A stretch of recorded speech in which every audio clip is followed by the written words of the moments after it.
할렐루야. 귀하고 복된 주일입니다. 우리 예배의 자리에 나오신 우리 사랑하는 성도님들과 또 각 가정에서 예배하시는 성도님들을 예수님의 이름으로 환영하고 축복합니다.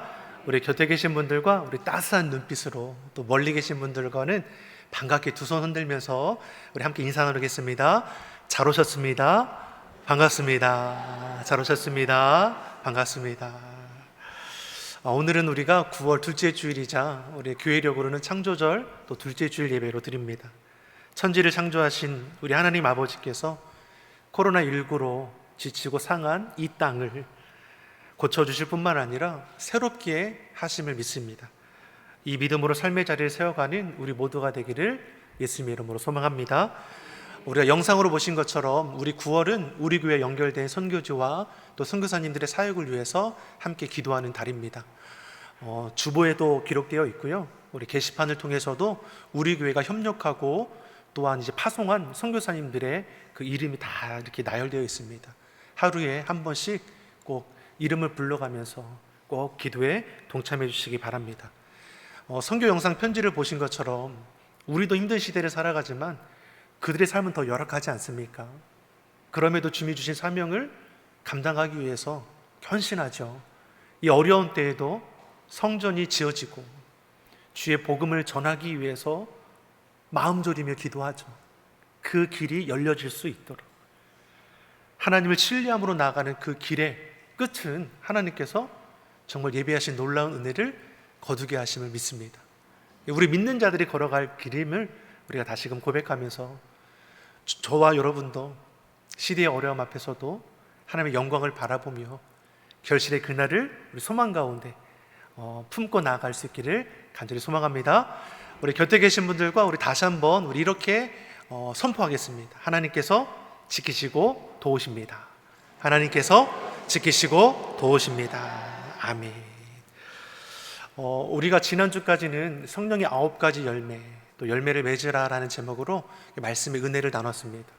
우리가 성령으로 충만하면, 성령의 다스림을 받게 되면 우리 안에서 맺게 되는 열매가 있죠. 사랑과 희락과 화평과 온유와 자비와 충성과 절제니 이 같은 것을 금지할 법이 없다라고 말씀합니다. 하나님께서는 우리를 통해서 닮아가기를 원하시는 것이죠. 자녀된 자가 아버지 하나님을 닮아가게 됩니다. 그런 삶을 우리가 영위해 가기를 간절히 소망합니다. 오늘부터는 우리가 마태복음 5장부터 이어서 7장의 말씀까지 함께 나누고자 하는데, 이 5장에서 7장의 말씀은 우리가 잘 아는 것처럼 산상수훈이라고 말합니다.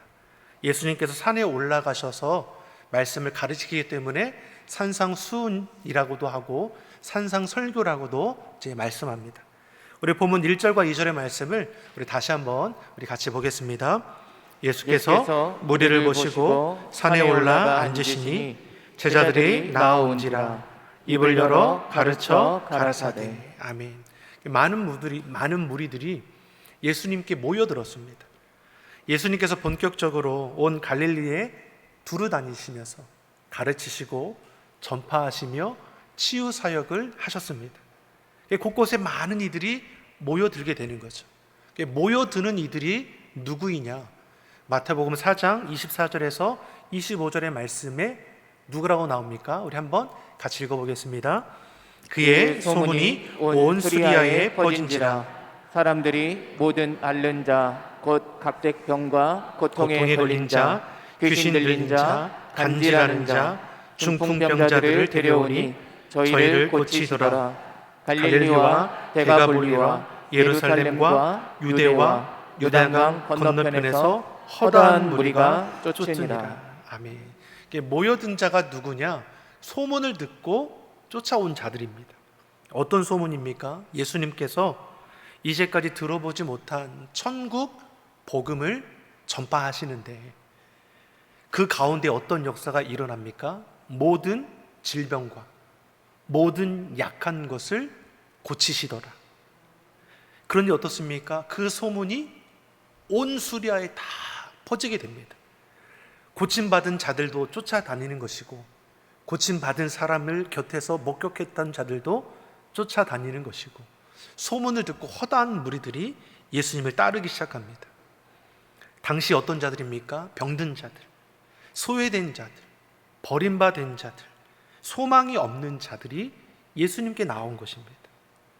예수님은 이들을 제자들과 함께 이들을 이끄셨습니다.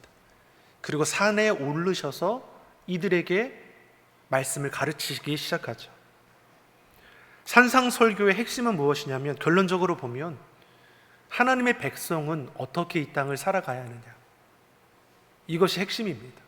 결론적으로 말하면 하나님께서 마태복음 예수님께서 5장에서 7장의 말씀까지 산상수훈 상상설교를 통해서 주시는 메시지가 무엇입니까? 구원받은 하나님의 백성이 이 땅을 어떻게 살아갈 것이냐, 믿는 자로서 구별되게 살아가야 하는데 그 모습이 어떠한지를 우리에게 말씀하시는 것입니다. 우리 모두는 하나님의 구원을 받았습니다. 아멘이시죠? 천국 백성 되었습니다. 십자가의 은혜로 죄사함을 받고 하나님의 자녀가 되었습니다.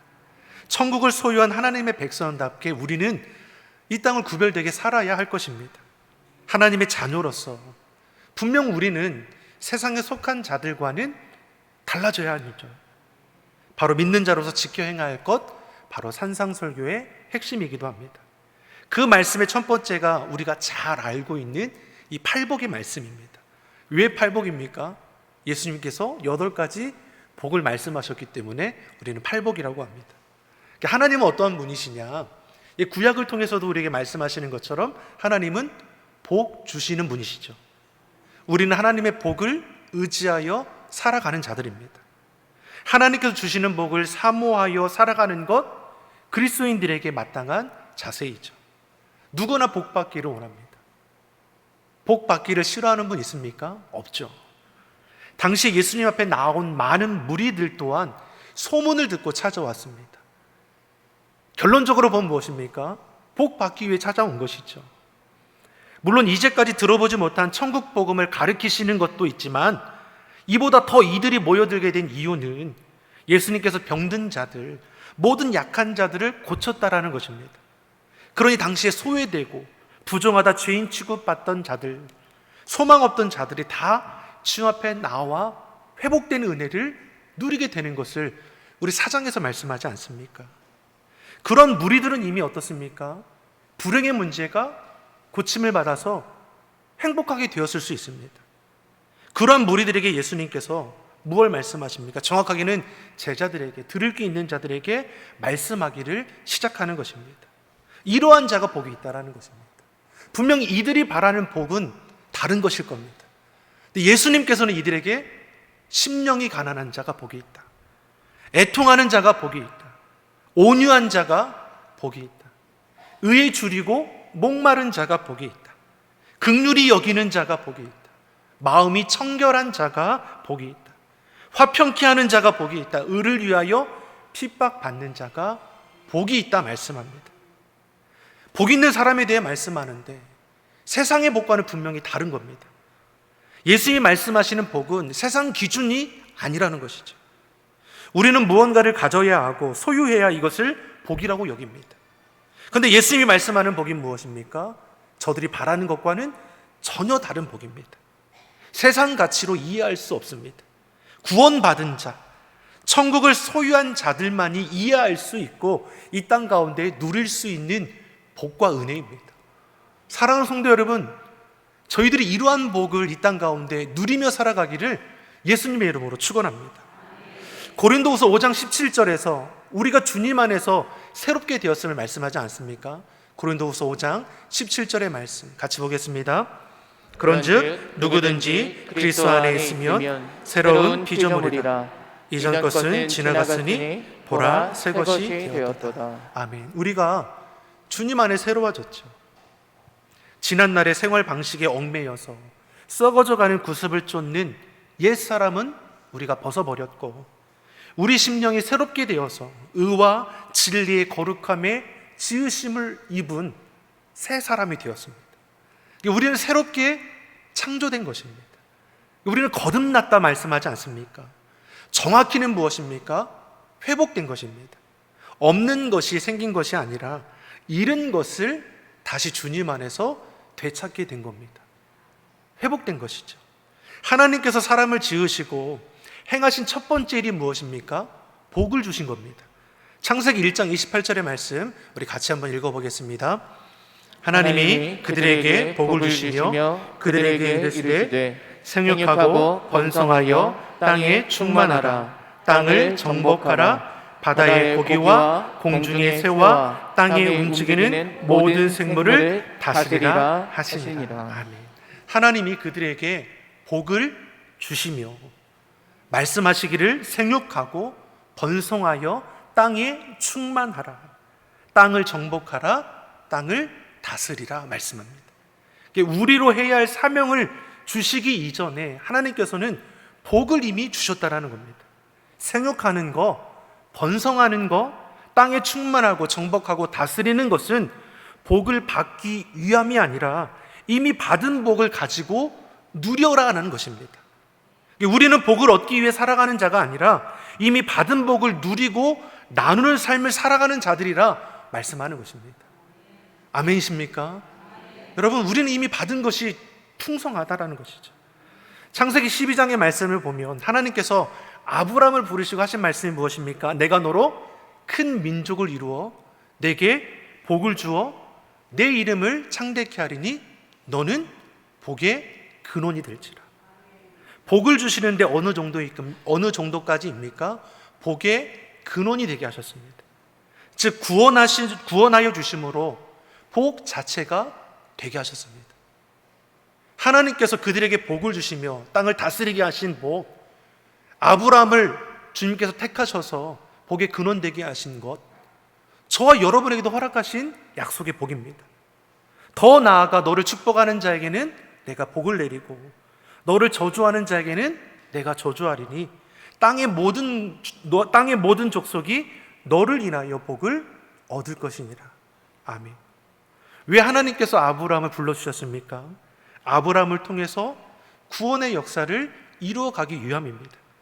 하나님께서는 아브라함을 통해서 모든 족속들이 복을 얻게 하기 위함이라고 말씀합니다.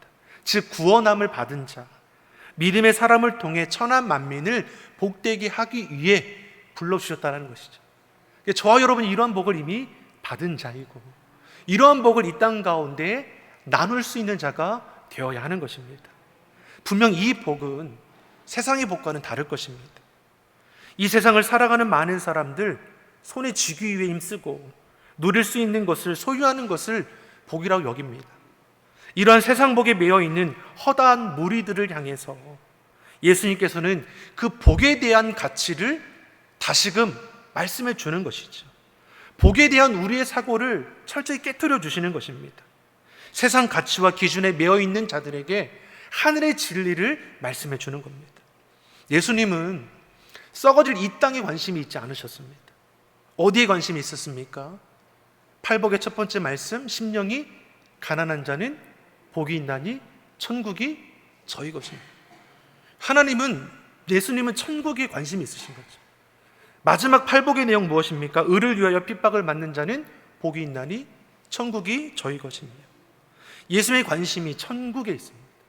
하나님 나라에 있습니다. 하나님이 통치하시는 것, 하나님의 다스림 받는 것에 마음이 있는 것이죠. 거듭난 자들이, 구원받는 자들이 이와 같은 것을 품기를 원하십니다. 우리 첫 번째와 두 번째 복만 이 시간에 함께 나눌 수 있도록 하겠습니다. 첫 번째 말씀, 우리 3절의 말씀을 우리 같이 한번 읽어보겠습니다. 심령이 가난한 자는 복이 있나니 천국이 저희 것이며. 아멘. 여기서 가난은 분명 물질적인 가난이 아닐 것이죠. 심령이 영적인 가난을 의미하는 겁니다. 영적인 갈급함을 가진 자들, 이들이 복이 있다 말씀합니다. 사랑하는 성도 여러분, 우리 안에는 선한 것이 없습니다. 우리는 주님 앞에 다 죄인일 뿐입니다. 하나님의 은혜 아니면 살아갈 수 없다. 사도 바울의 고백이 바로 저와 여러분의 고백입니다. 하나님의 도우심 없이는 아무것도 아닙니다. 하나님만을 전적으로 의지하여 나아갑니다. 심령이 가난한 자입니다. 저와 여러분이 심령이 가난한 자가 되어야 합니다. 이러한 자가 복이 있다 말씀하고 이러한 자를 위해 천국이 예비되어 있다 말씀합니다. 하나님을 의지하는 자, 은혜 아니면 살아갈 수 없다 고백하며 하나님의 다스림 받기를 소망하는 자는 죽어서 하나님 나라에 가는 것만이 아니라 이 땅이 자신이 머무는 그곳이 우리 마음이 천국이 될 수 있다 말씀하는 것입니다. 당시 유대인들은 자신들을 영적 부자라고 여기지 않았습니까? 하나님이 택한 백성이라고, 율법으로 흠이 없다고, 하나님 앞에 의로운 자라고 스스로를 자부했다는 겁니다. 반면에 당시에 소외되었던 자들, 죄인이라고 손가락질 받던 이 세리들, 창기들, 사마리안들은 어떻습니까? 스스로를 죄인이라고 고백하며 감히 하늘을 우러러 보지도 못했습니다. 누가복음 18장의 말씀을 보면 바리새인과 세리가 성전에 나아가 기도하는 모습을 기록하고 있습니다. 바리새인은 죄인된 세리와 따로 서서 기도하기를 자신의 의로움을 뽐내는 것을 말씀합니다. 누가복음 18장 11절, 12절 이 말씀 한번 같이 읽어보겠습니다. 바리새인은 서서 따로 기도하여 가로되 하나님이여, 나는 다른 사람들 곧 토색, 불의, 간음을 하는 자들과 같지 아니하고 이 세리와도 같지 아니함을 감사하나이다. 나는 일해에 2번씩 금식하고 또 소득의 11조를 드리나이다 하고. 아멘. 바리새인은 따로 서서 주변 사람이 들을 수 있는 큰 소리로 자신의 행위를 뽐내며 기도합니다. 이게 하나님께 드리는 기도라고 할 수 있을까? 생각하게 보게 되죠. 스스로를 의롭다 말하고 자신의 행위를 자랑하며 율법에 비추어 미치지 못하는 자들은 정죄하는 모습, 어떻게 기도라고 할 수 있겠습니까? 반면에 세리의 기도의 모습은 어떠합니까? 누가복음 18장 13절의 말씀 같이 보겠습니다. 세리는 멀리 서서 감히 눈을 들어 하늘을 우러러 보지 못하고 다만 가슴을 치며 가로되 하나님이여 불쌍히 여기옵소서, 나는 죄인이로소이다 하였느니라. 아멘. 세리는 죄인된 자신이 감히 이 거룩한 성소에 가까이 나아가는 것조차 부끄러워서 멀찍이 서서 기도합니다. 당시 눈을 들어 하늘을 우러러 기도하는 것은 일반적인 기도의 자세입니다. 성소에 나아가서 서서 하늘을 우러러 기도하는 것이 당시의 기도 자세입니다. 근데 세리는 어떻습니까? 차마 그렇게 하지 못합니다. 자신이 더러움과 비천함을 잘 알기 때문에 감히 눈을 들어 하늘을 우러러 보는 것조차 생각지 못하는 겁니다. 그러니 다만 가슴을 치며 외치는 거죠. 하나님이여, 나를 불쌍히 여겨 주옵소서. 나는 죄인입니다. 하나님, 나를 불쌍히 여겨 주옵소서. 나는 죄인입니다. 이 죄인을 용서하여 주옵소서. 자비를 베풀어 주옵소서. 하나님을 의지하는 것밖에 제가 할 수 있는 것이 아무것도 없습니다. 심령이 가난한 것입니다. 사랑하는 성도 여러분, 우리 마음이 낮아져야 합니다. 이럴 때는 주님 의지하고 저럴 때는 주님을 멀리하고 이런 것이 아니라 모든 일에, 모든 경우에 주님 앞에 나된 것을 내려놓고 주님밖에 없음을 고백하며 주님만을 의지하는 것, 가난한 심령입니다. 이런 자에게 주시는 복이 무엇입니까? 천국이 저희 것입니다. 그 마음 가운데 주의 다스림을 힘있게 되고 주님의 통치함을 받는 구별된 삶을 살아가게 되는 것입니다. 저와 여러분이 이런 복과 은혜를 누리기를 예수님의 이름으로 축복합니다. 두 번째 이어서 주는 복이 무엇입니까? 애통하는 자에게 복이 있나니. 우리 본문 4절의 말씀 우리 같이 읽어보겠습니다. 애통하는 자는 복이 있나니 저희가 위로를 받을 것이며. 아멘. 애통한다는 것이 무엇입니까? 슬피 우는 거죠. 슬피 우는 자는 복이 있다라고 말합니다. 무엇에 대한 슬픔일까? 사는 것이 힘들어서 슬퍼하는 것일까? 그런 것 같습니까? 돈이 없어서 억울한 일을 당해서 슬퍼하는 것일까? 그런 것 같습니까? 우리는 영적으로 접근해 봐야죠. 가난한 심령과 연결되는 것이죠. 세리가 자신의 죄인됨을 고백하며 자신의 마음을 내려놓지 않습니까? 이것과 연결되는 것이죠. 주여, 나는 죄인입니다. 주여 나를 용서하여 주옵소서. 이게 애통입니다. 이것이 슬퍼하는 것이죠. 시편 119편 136절의 말씀을 보면 이렇게도 말씀합니다. 시편 119편 136절의 말씀 같이 읽어보겠습니다. 저희가 주의 법을 지키지 아니하므로 내 눈물이 시냇물같이 흐르나이다. 자, 이 시편 저자는 하나님의 말씀을 거역하는 세대를 바라보며 이스라엘 백성들이 주의 말씀을 가까이 하며 그 말씀을 준행하기만 했다면 참 좋을 텐데 그 말씀을 떠나고 우상을 숭배하고 타락하는 일들이 일어나지 않습니까? 이에 대해 시편 저자가 고백하는 것이 무엇입니까? 하나님의 말씀을 거역하는 세대를 바라보며 애통하는 마음으로 슬퍼하며 울고 기도하는 것이죠. 다시 말해 민족의 죄를 누구의 죄처럼? 자신의 죄처럼 여기고 슬퍼하며 기도하는 것이죠. 우리가 죄인됨을 고백하며 애통함으로 기도할 뿐만 아니라 코로나19로 낙심된 이 시대를 바라볼 때 이것이 우리의 죄일 수도 있겠구나라고 생각하며 기도하는 거, 오늘 애통하는 자의 말이라 고백하는 것이죠. 모세가 범죄한 이스라엘 백성들을 위해 하나님께 애통하며 기도하지 않습니까? 출애굽하여서 50일 정도 지났을 때에 시내산에 거하게 되지 않습니까? 모세가 그 시내산에 올라서 40일을 머물며 하나님께 십계명 두 돌판을 받게 되죠. 놀라운 은혜가 임하게 되는 그 순간에 산 아래에서는 어떤 일이 벌어지고 있습니까? 이스라엘 백성들이 자신들이 가지고 나온 금 묻지를 가지고 그걸 녹여다가 금으로 신상을 만들어서 숭배하는 일이 일어나지 않습니까? 하나님께서 이것에 진노하셔서 저들을 멸절하게 하시고 모세를 통해서 새 나라를 이루겠다라고 말씀하지 않습니까? 이때 모세가 어떻게 기도합니까? 저들의 죄를 용서하여 주시옵소서. 애통하며 부르짖는 거죠. 주여 저들의 죄를 용서하여 주시옵소서. 그렇게 하지 않으시려면 차라리 주께서 기록하신 생명책에서 제 이름을 지워버리십시오. 놀라운 기도가 나오지 않습니까? 애통하는 자는 복이 있나니 저희가 위로를 받을 것이며,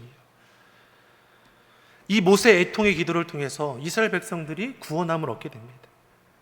이 시대를 살아가는 저와 여러분에게도 필요한 것이 무엇입니까? 이 애통하는 마음입니다. 코로나19로 인해 경제적인 심각한 타격들을 다 받았습니다. 당장 먹고 사는 문제가 우리의 발걸음을 힘겹게 합니다. 직장의 문제, 재정의 문제들이 있습니다. 점점 살기 어려워진다라고 말합니다. 작년보다 올해가 더 힘들고 올해보다 내년이 더 힘들겠지. 근데 지금 우리가 걱정하고 염려하는 그 문제들을 보면 우리가 세상적인 걱정과 염려만으로 가득하는 것이죠. 믿는 자로서 안타까운 점이 무엇입니까? 성도로서의 삶의 모습까지도 우리가 잃어가고 있다는 것입니다. 어쩔 수 없다라는 이유로 예배가 소홀히 되고 말씀을 멀리하고 기도가 멈추고 하나님을 위한 헌신이 말라져 갑니다. 그리고 세상적인 걱정과 근심만이 우리 삶의 자리에 가득합니다. 모든 것이 답답하고 짜증스럽습니다. 그래서 어느 누구 하나 걸리기만 해봐라, 폭발할 준비를 다 하고 있습니다. 믿는 사람들도 믿지 않는 자들처럼 될 대로 되라 여기고 있다는 것이죠. 우리 인생이 결코 이것으로 끝나지 않을 것입니다. 우리의 사는 일은 이 땅이 전부가 아님을 우리가 고백하지 않습니까? 우리에게는 인생의 목적지가 있습니다.